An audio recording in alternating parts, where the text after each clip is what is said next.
Hey Makers, bienvenidos a un podcast más. Esto es Somos Makers Podcast. Estamos haciendo que las cosas pasen y hoy tenemos un invitado de lujo. Realmente te debo confesar que lo admiro mucho, pero además todo su contenido habla sobre finanzas y cómo ayudar a los empresarios con sus finanzas y a cualquier persona. Pero en este caso vamos a hablarle a todos los emprendedores y empresarios sobre cómo mejorar sus finanzas, qué pueden hacer para optimizar su empresa y además cómo pueden montar un negocio digital muy rentable. Así que bienvenidos, esto es Somos Makers Podcast. Jarocito, ¿cómo estás? Mauro, qué felicidad estar de nuevo aquí. Estamos en un podcast muy interesante. Vamos a hablar de plata, de dinero, de algo que nos apasiona. Siempre dentro del parámetro ético, ¿sí? No nos gusta lavar plata ni nada de esas cosas, todo bien. Pero también vamos a hablar de orden y a mí eso me encanta. Además porque soy economista, entonces tengo al lado a un tipo que ha sabido sacarle provecho y organizar las cuentas de muchas casas en este país. Tal cual. Te doy el honor de presentarlo como siempre.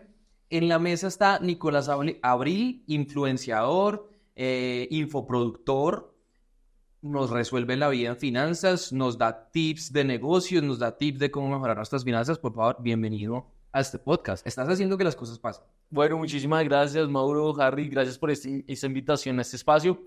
Y bueno, gracias por la presentación. No sé si tenga algo más por decir porque creo que se acabó el podcast. Se acabó el podcast. No, pero de verdad, muchas gracias por este espacio y qué bueno pues compartir acá, que al final es como uno de los propósitos de esto, ¿no? Es generar valor, generar como también a las personas que puedan tener un ratico donde digan, oiga, aprendí algo diferente, qué chévere. ¿Cuál es el impacto que has tenido después de que alcances casi más de 400,000 personas en redes sociales? Bueno, solamente en Instagram. En 800,000, sí, ya estamos cerca del millón. O sea, no, ya pasamos el millón entonces en las dos redes sociales. Ya casi llegando, sí. Claro, casi llegando al millón de personas que has impactado con tu contenido. No, es impresionante, es que uno no alcanza a dimensionar y es algo que cuando uno empieza a hacer contenido como que no lo proyecta, uno dice como, oiga, como un video puede llegar a cambiar la realidad y la vida de una persona. Y cuando ya ves que es una casa, que es un hogar, que es un futuro financiero, es algo que te motiva. Antes te das como gasolina, uno es como que quiero coger el video y ponerme a grabar acá o cosas de esas, porque es eso, es como que uno ya tiene como esa ansiedad, esa hambre de querer aportar, querer generar impacto. Hay en muchos hogares en Colombia en que no se hablan de tres temas. No se habla de política, no se habla de religión, y no se habla de fútbol, ¿no? Pero yo creo que hay un cuarto tema ahí tapado en los hogares colombianos. Te la compro. Y es que no se habla de dinero. Sí, no se habla de dinero. Y hay esto de las infidelidades del bolsillo, ¿no? Entonces hay parejas que en su libertad han decidido que el otro no sepa cuánto gana, ¿cierto? En los hogares siempre es como una incógnita cómo los papás administran el dinero y crecemos así y cuando llegamos a la madurez decimos, caramba, es que administrar el dinero es un camello. ¿Cómo hablarle a la gente de un tema tan delicado y tan no complejo?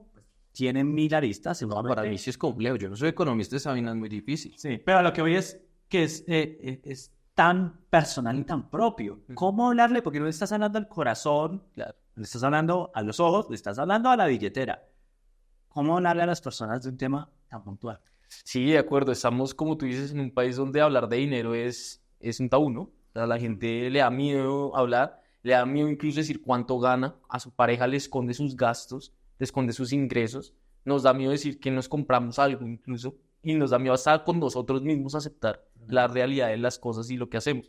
Pero yo creo que ahí el secreto fundamental ha sido ser muy transparente con la gente, y es tocar los dolores, pero con ejemplos de la vida real, y es decirte como, Mauro, mira, tu caso puede ser muy similar a este, pero yo no te digo en el video, Mauro le está pasando esto. Yo cuento un escenario de alguien en el que Mauro se puede ver de pronto reflejado, identificado, y dice como, oiga, qué chévere, puede que yo lo haya visto algún día, pero nunca me lo habían contado de esta manera. Y eso es lo que nosotros tratamos de hacer. Nosotros, más que hacer contenido, contamos historias. Contamos cosas donde las personas puedan ver en casos de la vida real, casos de verdad que pasan, cómo las finanzas en realidad no es un tema muy complicado, no es un tema solo para economistas, para financieros, para administradores, sino es un tema para absolutamente todos, porque todo al final el dinero pues es el eje central de muchas cosas, el dinero incluso es una de las principales causales en el mundo de divorcios. Entonces pues eso afecta a hogares, eso afecta a familias, eso afecta a estabilidades emocionales. Entonces empezar a entender el dinero como parte de nuestra vida y entenderlo no solamente como algo que me da y que me quita, sino como un aliado para poder estar mejor, eso ayuda mucho. Pero es eso, es como ser muy transparente con la gente. Oiga, usted tiene un problema. Lo que pasa es que yo no le voy a decir que usted tiene un problema. Yo le voy a decir qué puede hacer para poder solucionar ciertas cositas. Ya si usted no ve como un problema, es su problema. Pero yo lo muestro más bien como oportunidades de mejora para todo el mundo. Esas oportunidades de mejora tienen que ver con la parte, o sea, emocional. Te voy a confesar algo, a mí me cuesta muchas veces decirle a la gente cuánto gano. Me cuesta tener algunas conversaciones con mi esposa, pero no precisamente. O sea, van a ser muy honesto y mi esposa ve todos los podcasts y le estoy diciendo, esto es real, mira que tengo este problema. Yo tengo problemas con el orden del dinero. O sea, el orden del dinero es muy jodido. Cuando uno no sabe, aún creo que los economistas también les pasa, es decir, organizar y decir, voy a gastarme esto en esto, voy a gastarme esto en esto, y al final ver que no pasa así. Estaba leyendo un libro en donde decía que gastamos, según la teoría de Tony Robbins, uno gasta dinero en pasión, seguridad, pues se me olvidaron los otros dos, conexión y no sé qué cosas, que son como... son como dos necesidades, del alma y del ego. Entonces yo veía eso y yo le decía, amor, yo tengo que organizar el dinero así, y me decía, pero no pasa. Y yo, no pasa. El juego de dinero es un juego de emociones, ¿no? Tal cual, o sea, a eso voy. Esa sensación en las personas es muy difícil de tocar. Sí, total. Y yo creo que también es por el contexto cultural que hemos crecido. Es un contexto donde si tú incluso sientes que si dices cuánto ganas, la otra persona entonces te puede tener envidia, vas a sentirte como entonces que estás haciendo muy el egocentrismo alto o que estás tratando de pasar por encima de la gente por eso, pero pues no, o sea, siento que es un problema que hemos crecido culturalmente también en una sociedad donde nos da miedo hablar de dinero porque entonces pensamos que o estamos por encima de alguien o nos vamos a sentir por debajo de otra persona.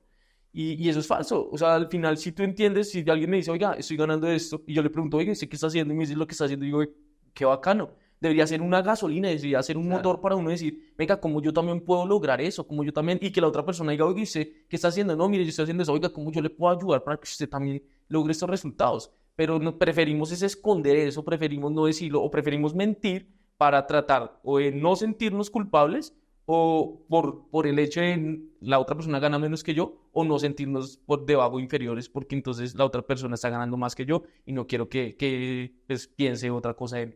Entonces yo también siento que es un tema cultural que lastimosamente hemos crecido así.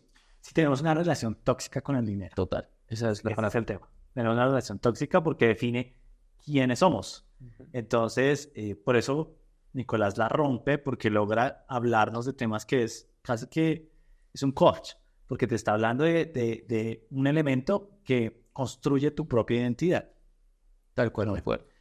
Brutal esto, Nico, pero ven, ¿cómo llegas tú a tener 400,000 seguidores en Instagram, en TikTok también un montón de seguidores, y comunicar todo este valor? ¿Cómo llegas allá después de estar trabajando en una empresa como empleado? ¿Es así? Sí. Yo antes de dedicarme 100% a las redes, incluso yo venía de una quiebra. O sea, yo he hecho varias cosas en la vida, pero yo me quebré, me tocó irme a otro lado a tratar de volver a empezar a estudiar. Volví a Colombia, entré a una fintech, aprendí mucho.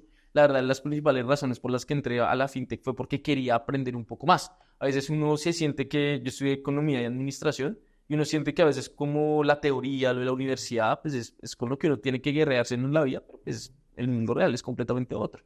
Y yo sentía que había cosas que a mí me faltaban aprender y creo que qué mejor forma que en la vida real y en una empresa que uno pueda estar en el día a día. Entonces yo entré a la fintech, aprendí mucho y aprendí esas cosas que me di cuenta que la gente no sabe, no entendía en el día a día, y también me di cuenta que había un gap muy fuerte en la sociedad porque había mucho creador de contenido financiero, pero no era el que de pronto yo quería o ver o con el que yo me sentía muy identificado. Y ahí fue que encontré una oportunidad y yo dije, ¿por qué no soy el creador el creador de contenido financiero que yo quisiera ver, que yo quisiera como de pronto consumir? Que sea un poquito, no es que los que habían no fueran buenos, solamente que yo quería uno que me identificara 100% con él. Claro. Y en vez de pronto seguir buscándolo, lo empecé a crear.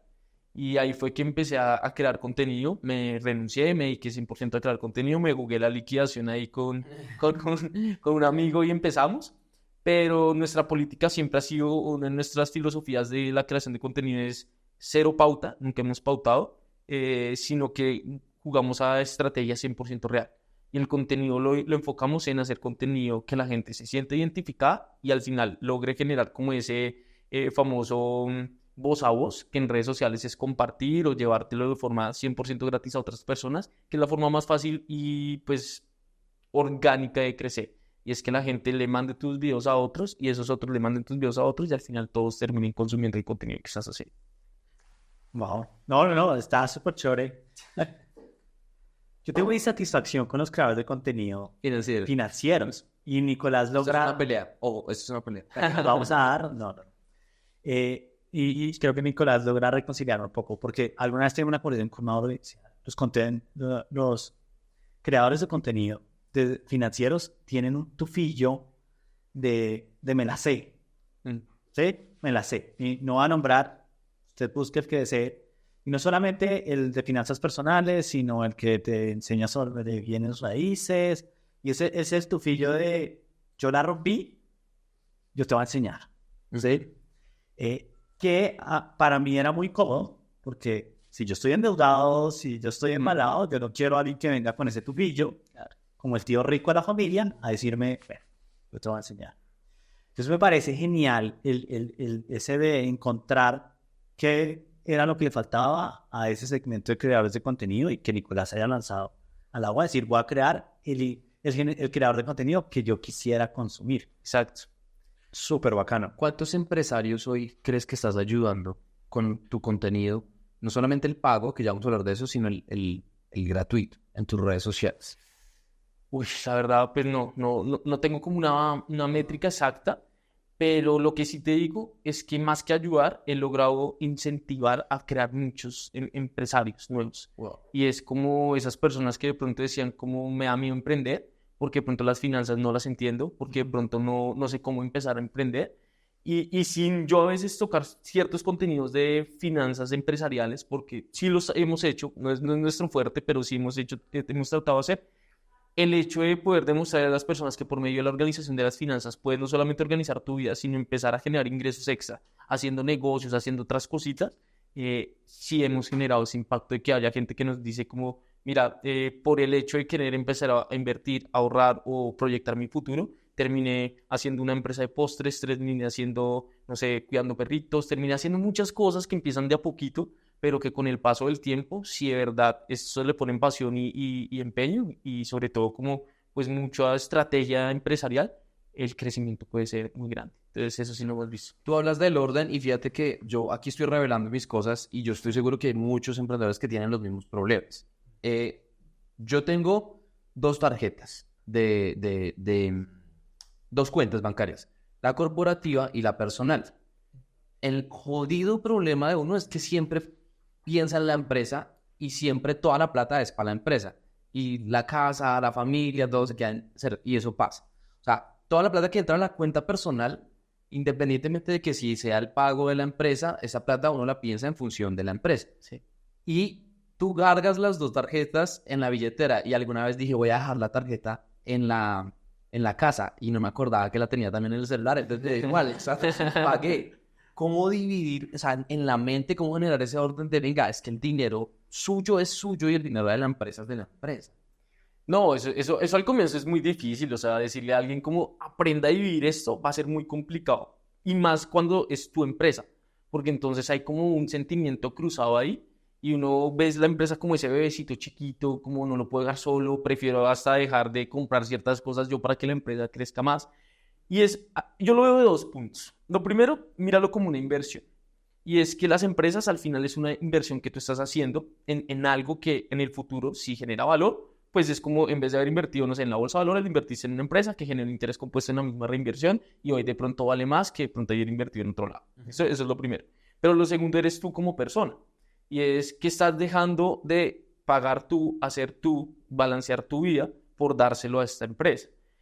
Y no está mal darle ese tiempo que al final le estás dando a la empresa para hacer cosas o sacrificar dinero o gastos para tu empresa, porque pues hace parte también como ese esencia del emprendedor de sacrificar para poder proyectar hacia el futuro.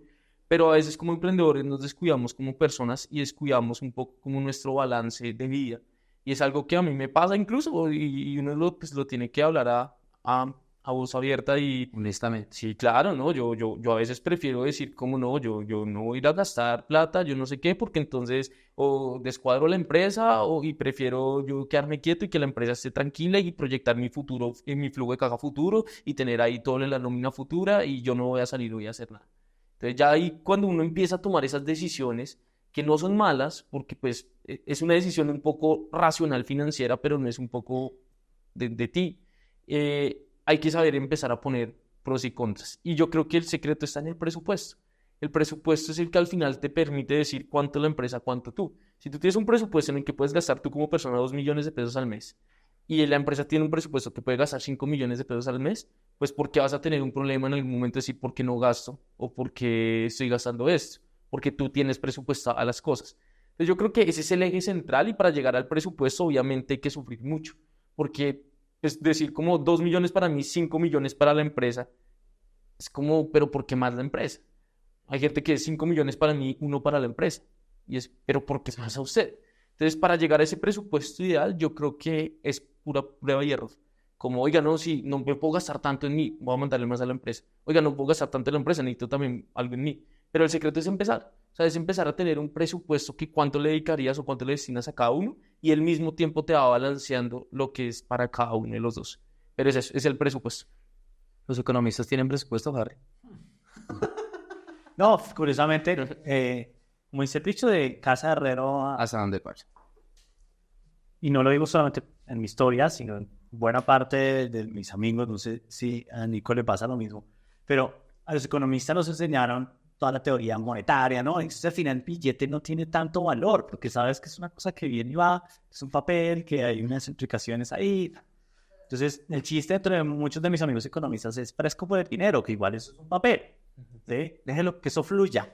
Eso es un ciclo económico, ¿sí? Y muchas veces pasa que tenemos los conocimientos, pero nos cuesta ponerlos a prueba. Aún más a los administradores, economistas, financieros, contadores. Muchas veces nos cuesta pedir ayuda. Porque es que, ¿cómo así que es que si yo soy economista y estoy quebrado? Necesito a alguien que me ayude a organizar mi presupuesto personal. Nos cuesta pedir ayuda. Entonces, sí, esta no es una conversación exclusiva para unas personas que tengan unos conocimientos previos sobre arte. Esta es una conversación global, es una conversación de todos. Aún más, esta es una conversación que creo que coyunturalmente es muy importante. Y ahí va una de mis preguntas, y es, ¿cómo hablarle a las personas de finanzas y también cómo ves tú la situación actual del país? Entonces, muy rápidamente, tenemos desempleo de 2 dígitos. Bueno, ayer salió una buena cifra de que la pobreza se redujo un poquito, pero la inflación está ahí, ¿no? Entonces, a los que no tienen ni idea de qué es inflación, es cuántas cosas puedes comprar con el mismo billete. O sea, hace un año, con el billetico de 10,000, podías comprar 10 chocorramos. Hoy, con ese mismo billetico de 10,000, te alcanza para 7 chocorramos. Eso es inflación. ¿Cuántos bienes puedo comprar con el mismo billetico? Entonces, nuestra inflación venía bajando y ahorita está ahí diciendo, hola, incluso ahorita, ¿no? Sí, subió un tilín. Entonces venía, la expectativa era que bajara, bajara. Por eso es que la gente decía, es que las cosas están muy caras. Sí, sí, sí. Y teníamos la expectativa de que siguiera bajando, pero se quedó ahí. Antes empezó a subir un tilín, ¿no? Y no nos ha llegado digamos, el impacto de la subida de la CPM y esas cosas que seguramente van a hacer que la inflación suba. ¿Más? Todo esto para decir que seguramente se vienen meses en que las cosas pueden que suban un poco. ¿Cómo es la situación del país? Y en esa coyuntura, ¿cómo hablarle a la gente de las finanzas personales? Si no se endeude, ¿cómo hablarle a las personas sobre eso? Bueno, lo primero es que yo les quiero hacer una pregunta y es, pongámonos en un contexto antes de pandemia. ¿Cuántas personas conocían el concepto o lo manejaban de inflación en el país? No, era Nada, un par de gatos. Sí, no, nada. O sea, era mínimo, era pues los que estudiaron, los que de pronto escuchan, los que ven noticias y más o menos el que tiene una idea, porque el chocorramo subió y le hicieron alguna vez el ejemplo del chocorramo. Sí. Llega la pandemia Y llega la pandemia con todo este efecto que vimos y trae consigo algo que me gustó mucho, y es que la pandemia generó mucha educación financiera. Porque entonces, listo, toda la gente se quedó en la casa. Gente que de pronto siguió trabajando, gente que no siguió trabajando, gente que necesitaba de pronto saber qué hacer con su dinero. Pero al final el concepto de la pandemia para mí fue, obviamente, hablándolo en temas de educación, temas pues ya sabemos de impacto mundial y toda enfermedad, pues nada que hacer. Pero en temas de educación siento que nos trajo una oportunidad muy importante, y fue que las personas empezaran a entender el valor del dinero como tal.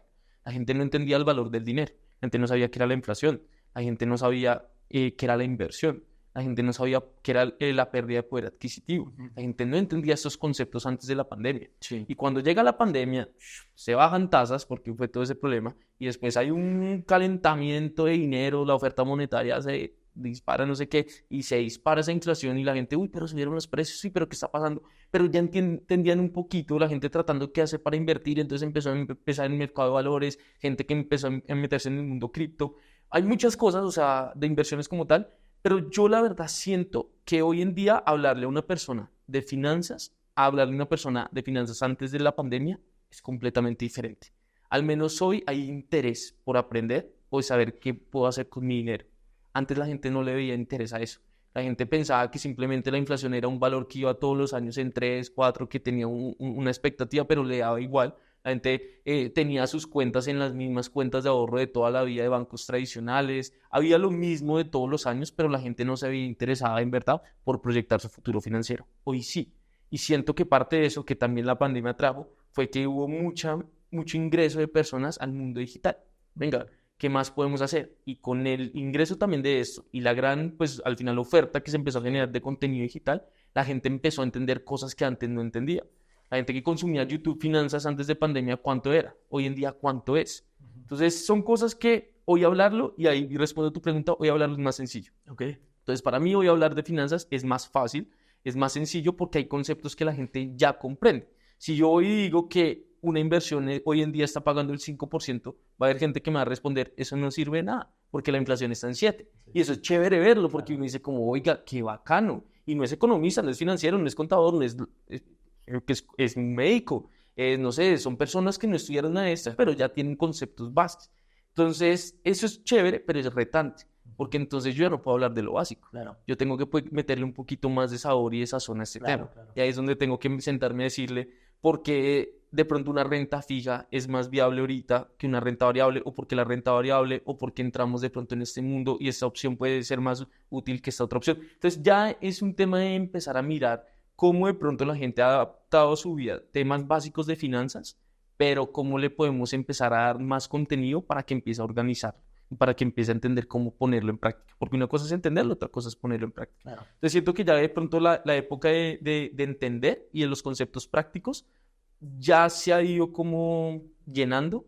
Necesitamos entrar a la época de la práctica, que es ya como, dice, la gente ya entiende esto, pero ¿qué hace para que lo ponga en función de No les deudes más, haz algo. Sí. Exacto, como porque, no sé, porque es bueno usar una tarjeta de crédito para una 36 cuotas. Sí. Entonces son esas cosas que ya cambian un poquito el discurso, pero la gente ya hay interés y ya hay conceptos que manejan.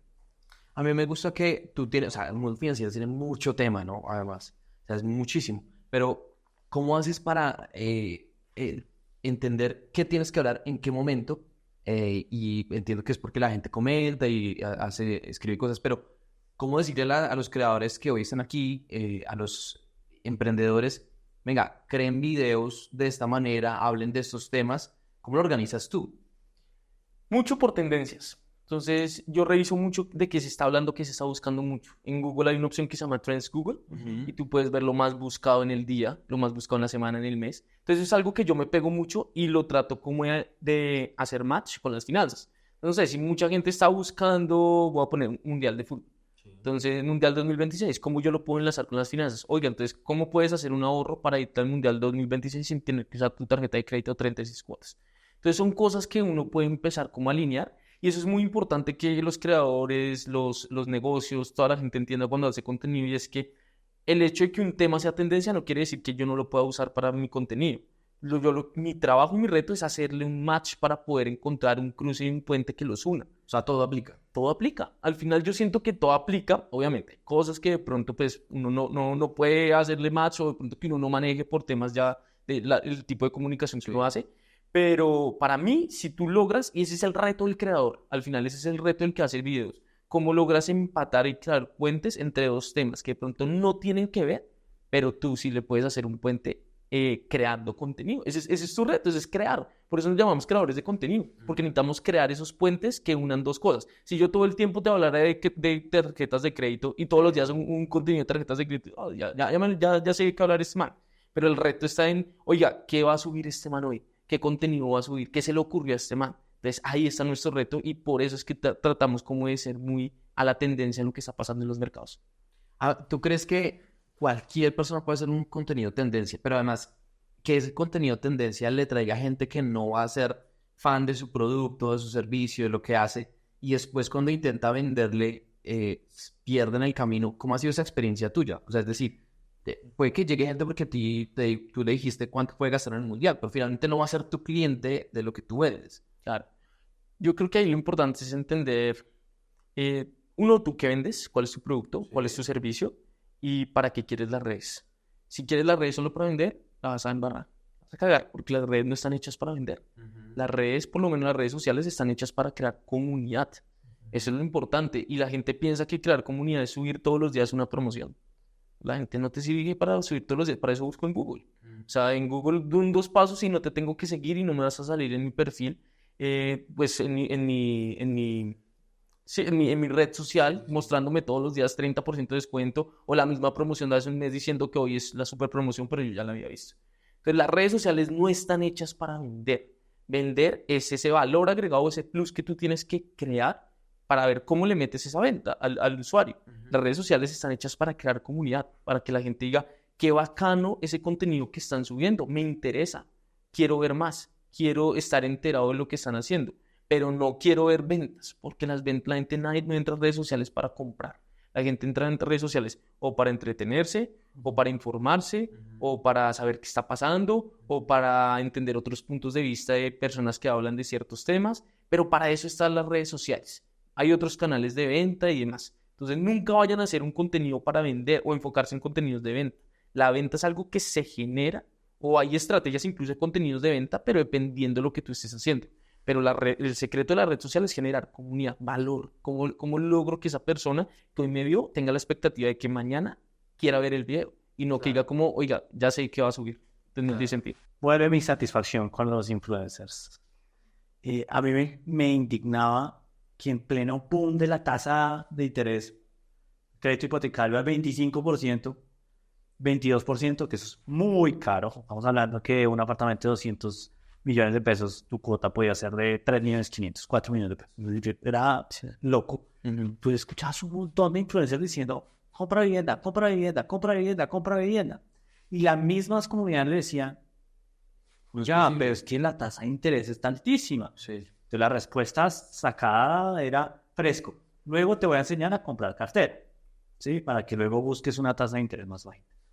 Pero ya en un momento que era evidente, digamos, no pasó una, dos, tres, sino que hubo un momento en que sobre todo los influencers de finca raíz estaban compra, aun cuando la tasa de interés estaba súper alta.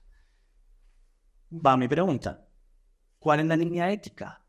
¿Sí? ¿Cuál es la línea ética detrás de una pauta, de una empresa, de un producto financiero? Que tú dices, ¿te ha tocado alguna vez decir, uy, no, este producto financiero, mira, está buenísimo el contrato para mi marca personal, mi flujo de caja estaría muy feliz, pero no, a mi comunidad, no me siento que este sea el momento para vender este producto? Sí, me ha pasado con varias marcas. Hay por ejemplo, líneas que yo no trabajo, por ejemplo, con casinos, porque pese que es algo que puede generarle valor a la gente, que puede ganar plata y demás, no, dentro de mi línea ética no está. Yo sé que al final, y pues estadísticamente, una persona va a perder. Sí. O sea, la probabilidad de que pierda al final es mucho más alta de que gane. Entonces es algo que pese que uno puede recibir propuestas, pueden ser muy buenas propuestas y más, no va en mi línea ética porque no me interesa trabajar con algo que pronto a la gente no le sirve. o no le puede generar un valor real como tal, como lo que yo quiero que le genere valor. Entonces, al final, mi línea ética está en qué tan dispuesto yo estaría en consumir un producto que en verdad me aporte a mí. Si de verdad me aporta a mí y es algo que de verdad vale la pena, yo sí estoy dispuesto a comunicarlo. Pero ya entra en una segunda fase, que voy a comunicar. Ah, no, es que yo necesito que en la comunicación tú digas que este es el mejor producto y hables mal de esta otra marca. No.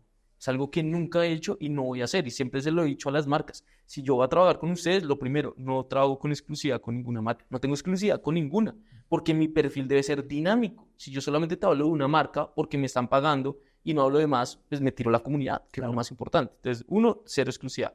Y 2, no hablo de marcas cuando estoy hablando de una publicidad con otra. Te puedo sacar lo mejor de valor de tu marca. Hacemos ejemplos, hacemos cositas dinámicas, ponemos números, le mostramos a la gente el efecto, pero no voy a decir, 1, que tu marca es la mejor, que puede que no sea la mejor, puede que hayan mejores, puede que sí sea la mejor, pero no lo voy a decir, porque hay otras marcas que también tienen derecho a entrar en el campo de juego y también dar la partida. Y lo segundo, no voy a comparar tu marca con otra, porque eso no me parece ético. Y pues también al final yo estoy en este mundo de que trabajo con marcas. Claro. Hablar de una, echarme encima a otra, ¿por qué? Si al final lo mejor es sacar lo mejor de ti, no que tú reluzcas apagando al otro. Yo quiero entrar a un escenario de preguntarle a él cómo influenciar una cosa, pero debo hacer una pregunta específica antes de eso. Y es, tarjetas de crédito, si están empezando a emprender, si necesitan hacer una pauta, si necesitan hacer algo en su negocio, ¿la tarjeta de crédito es la mejor opción?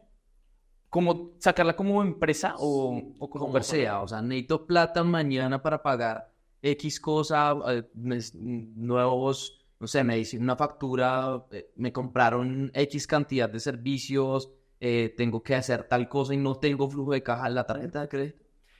Es una buena opción mientras el retorno lo ve. Entonces, ¿qué pasa? Mucho en este medio, sobre todo digital. Sí. El tema de pagos. Normalmente las facturas son a 13, 30, 60 días te pagan. Hay marcas que se te pueden ir más.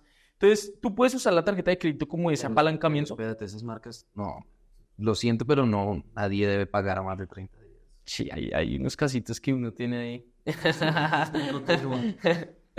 Pero sí, pasa. Es una realidad que pasa mucho, pero hay un secreto, está en, listo, sí. La tarjeta de crédito siempre se debe ver en temas financieros como apalancarse. Hay dos conceptos muy importantes en finanzas, apalancamiento y endeudamiento. ¿Cuál es la diferencia? El endeudamiento es que yo estoy comprando algo, estoy usando algo que me presten dinero, pero para algo que no me genera valor. ¿Listo? Entonces estoy comprando un televisor para colgarlo en la sala y ver yo como tal. Sí, me puede un retorno. Exacto. Puedes tener un retorno emocional, puede que tu calidad de vida mejore, pero financieramente no. ¿Listo? Por el otro lado está el concepto de apalancamiento. El apalancamiento es cuando alguien me presta dinero, pero yo le puedo generar valor para retornar ese dinero y pues también generar un valor para mí. Sí. La tarjeta de crédito, lastimosamente, en Colombia se ve como endeudamiento. La gente, el concepto lo tiene para endeudarse, porque no le genera un valor, un retorno. La gente que sí sabe manejarla es la gente que lo ve como un apalancamiento financiero. ¿Y cómo es como un apalancamiento financiero? Si yo voy a usar la tarjeta de crédito para comprarme estos micrófonos, y estos micrófonos me van a permitir hacer un contenido más profesional y cobrar 20, 30% más por un video. Y la factura me la pagan, no sé, 60 días, supongamos que una marca 60 días, y yo puedo mandar la tarjeta de crédito a 2 cuotas que se terminan siendo los 60 días y sacrificar un poco de mi margen operacional, que es eso que le estoy cobrando de más por haber comprado esto, a cambio de los intereses que voy a pagar de la tarjeta de crédito, es viable. Claro. Porque al final estás usando un activo para cobrar más y que eso que estás cobrando de más está pagando el interés que estás usando en la tarjeta de crédito. O sea, no importa el cómo, sino el por qué. Exacto. Lo ideal es que tú uses la tarjeta de crédito una cuota, pero pues no todos los empresarios, no todos los emprendedores pueden pagar toda una cuota. Entonces ahí viene la matemática financiera en decir, listo, como un activo que yo compro con mi tarjeta de crédito me puede incrementar el valor que yo voy a recibir y ese valor que yo voy a recibir lo castigo en los intereses para poder amortizar a cuotas ese pago que voy a hacer. Claro. Ahí está el secreto de lado. Tiene que salir la plata para los intereses y es de ahí. Tengo que presupuestarlo. No tiene sentido que tú compres algo para cobrar lo mismo.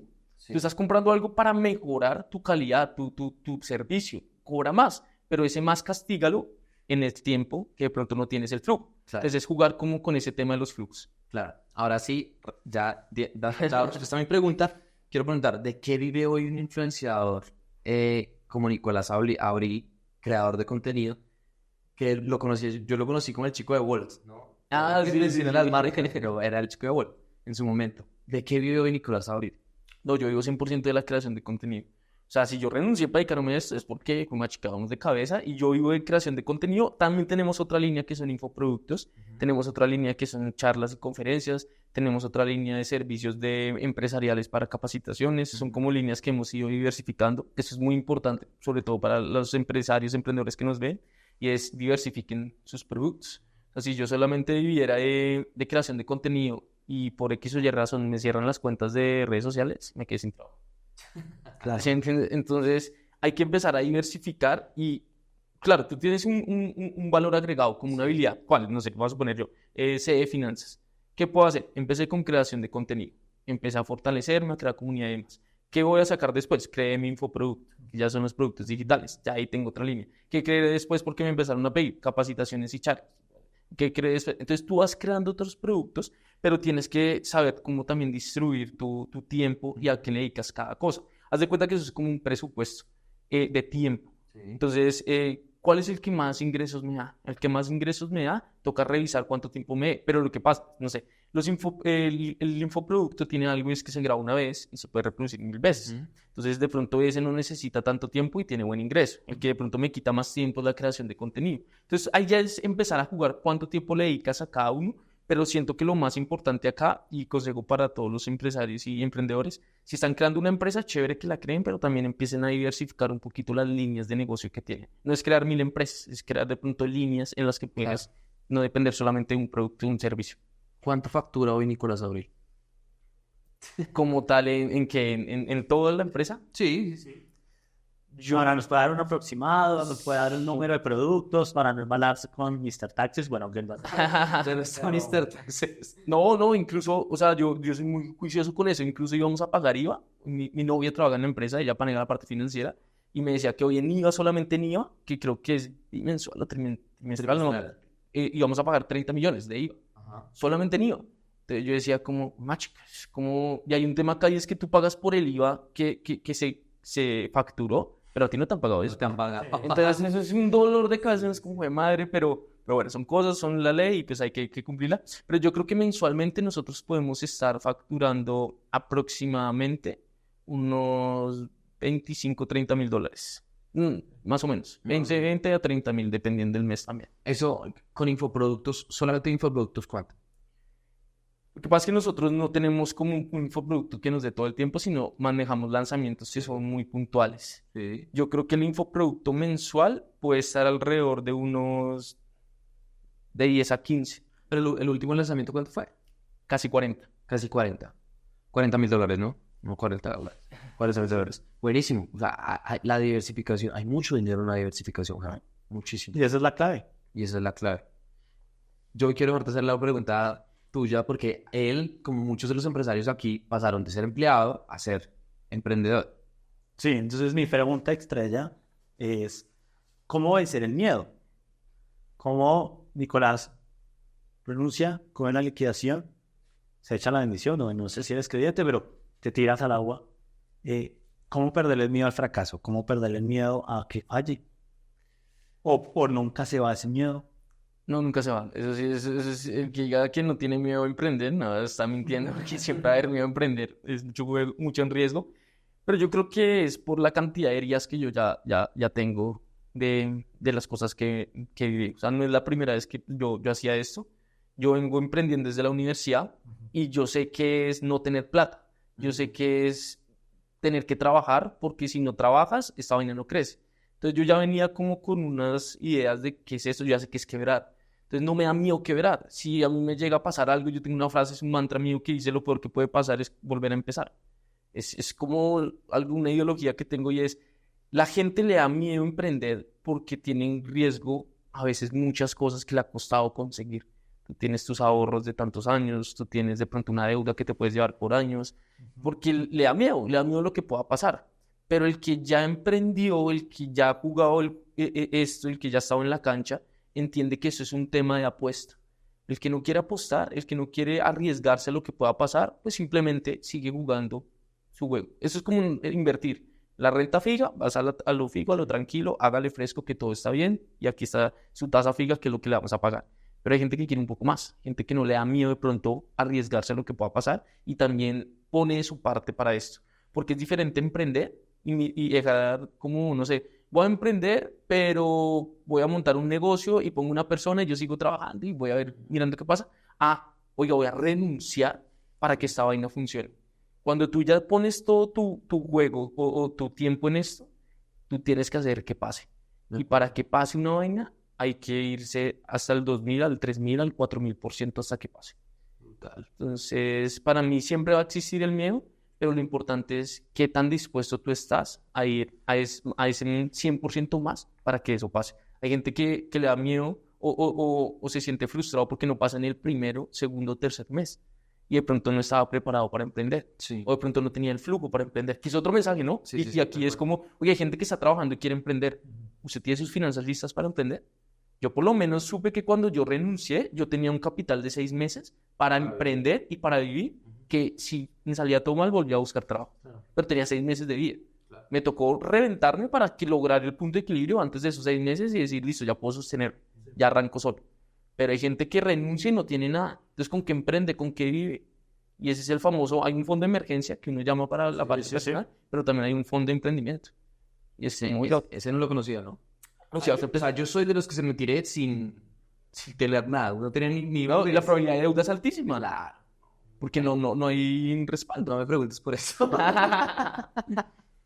Oye, pero Nico, yo te quiero comprometer aquí a otro podcast, porque o sea, yo tengo mucho tema aquí por preguntar y creo que hay mucha gente aquí que tiene también por preguntar, pero se nos agota el tiempo.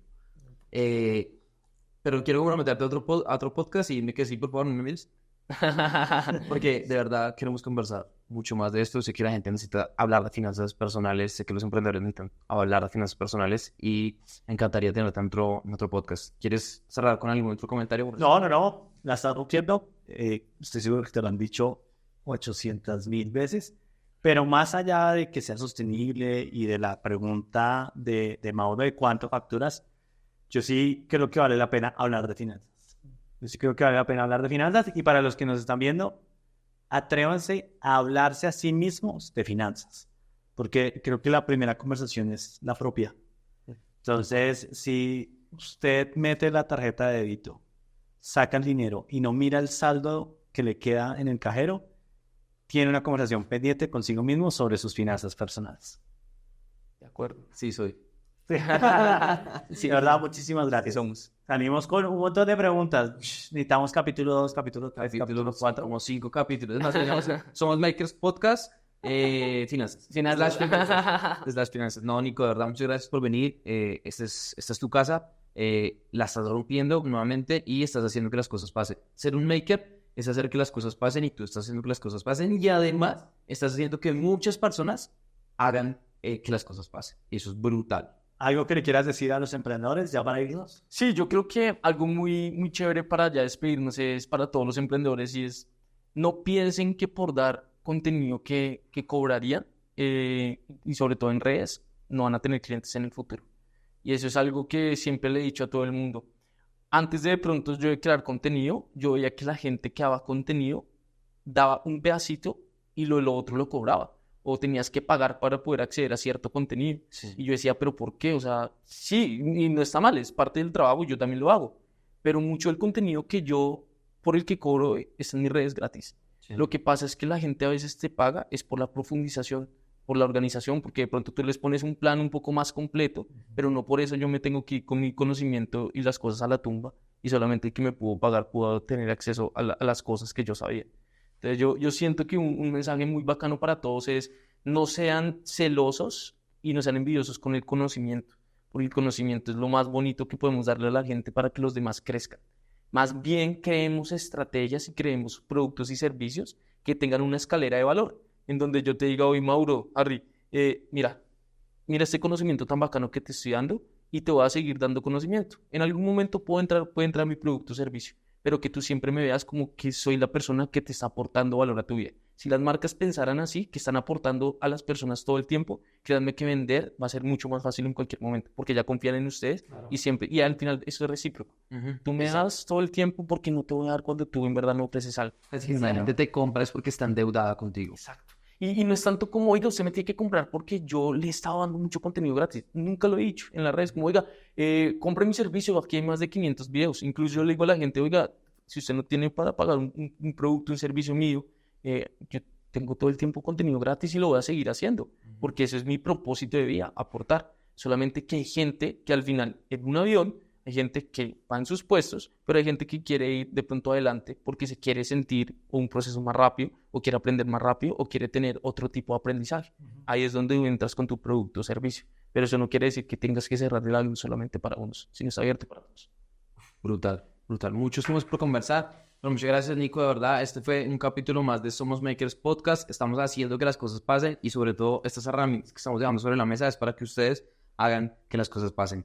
Dale like a este programa, dale like a este capítulo en YouTube, en Spotify, suscríbanse, síganos y compartan esto, por favor, con alguien que lo esté necesitando. Así que muchas gracias por llegar hasta aquí. Si llegaron hasta aquí es porque ustedes también hacen que las cosas pasen. Un abrazo y chao.